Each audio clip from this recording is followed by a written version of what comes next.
That's our diversity plan for EFD 552. My name is Blake Jennings, Bryant Ginn from Dr. Young's class.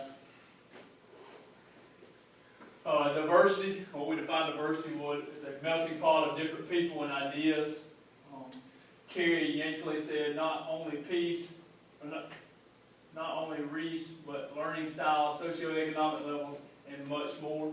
Emily Smith defined diversity as differences among individuals that should be celebrated and respected.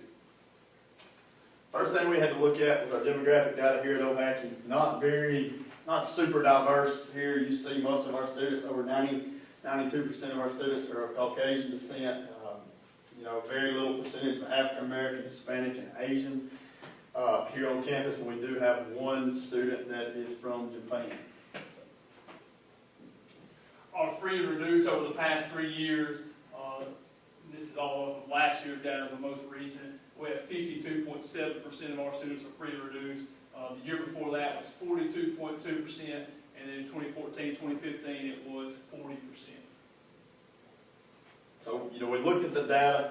After looking at the data and using our demographics, using, what can we use to make a diversity plan out of, we came up with and said free and reduced is what it's going to be. Because we see here at Ohatchee, we sometimes have kids that are way up here and sometimes kids that are real low when we do our testing. Average cumulative scores on the ACT every year range for our students who are not on free and reduced lunch somewhere around 21 to 22. And you see there, we're at 19 last year for our free and reduced lunch students, and then the 2 years before that was even bigger discrepancies there. Upwards of the 20 range down to 17 and 16 points. So that 4 or 5 point differential, we want to try to close that gap. We have a few goals we have in mind for just OHS. We want to strive toward the mission of every student being college and career ready, and that's part of Alabama's 2020 plan. We want to make sure every student, including our ELLs and our non-English speaking students, are college and career ready. We're going to do this by promoting college acceptance and career paths for the meetings from college recruiters. We also want to bring in business leaders to get them, what do I need to do? Where do I need to be so I can get a job when I get out of high school? Also, we want to create and maintain high expectations for all students in an environment that promotes student success. We want to keep promoting the ACT, get kids training on the ACT to help get them above benchmark. Also, we want to increase our attendance by 15% for all students. We're going to use positive reinforcements for that. A couple of the diversity goals we had, the last two of these: increase parent involvement, provide all parents in school with resources to help their students prepare for the ACT.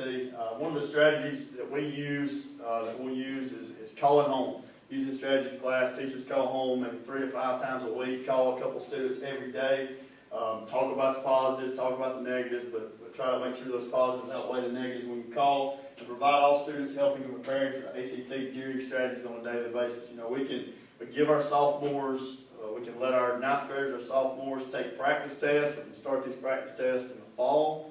Do one big one in the fall right when we come back from school. Later towards the winter, do another one, and then obviously our juniors would take the big one, and our sophomores and 9th graders will take we'll take our practice ACT here in May. Give ACT sets during strategies maybe 2 times a week to kind of work on that.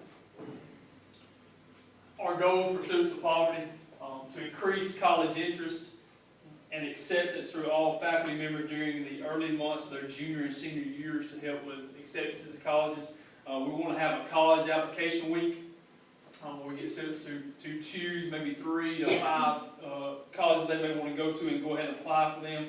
Also, we want to provide, some kids don't realize the difference in income from an education at high school level versus getting a college level degree as well. So we want to provide them with that information to help them out.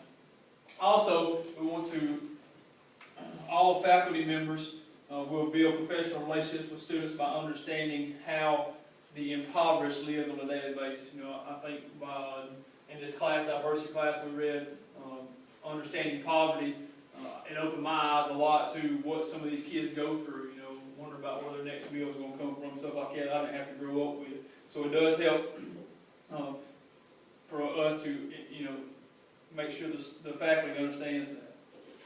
Recognize the successes they have and stress their positive choices and efforts to keep them increasing success.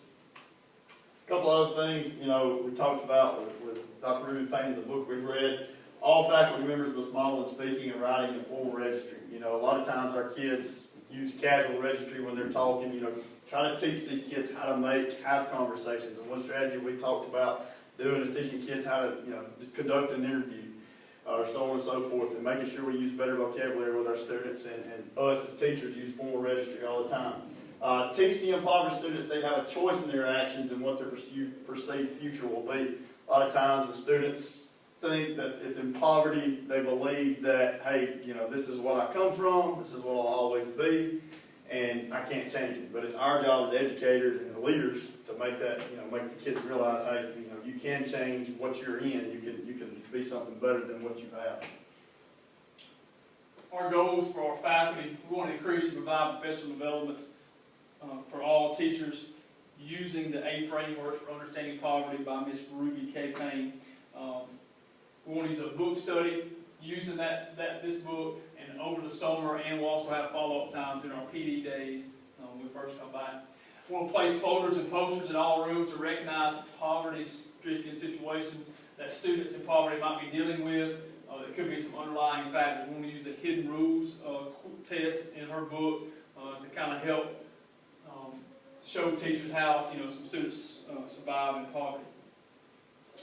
A couple more goals that we have for us as a faculty, for our faculty to be able to do, recruit, and as an administrator down the road, when you're doing these diversity plans, and maybe for our administrators, recruit, retain diverse and culturally competent faculty and staff. So, go out and find, teachers from other ethnic backgrounds to help the diversity of Apache. Develop a mentoring program among our veteran teachers and our new teachers. Let our veteran teachers get with our new teachers and kind of get together and figure out what are some different things we can do to help with diversity. And then close the academic achievement gap among students who are on free and reduced lunch and those who are not. That was our number one goal. It was the number one thing we thought when we looked at the data that we had to do. If we can bring those students who are down here, if we can bring them up, 10%, it's a huge number for us ACT-wise when they take that. And it just gets more interest for those kids to go to college down the road, when they score higher and they say, hey, I really can do this. It's just they have to work on it. Here are our references. Thank you. Family interruption. All softball players participating in a county tournament please report to the field at this time. Thank you.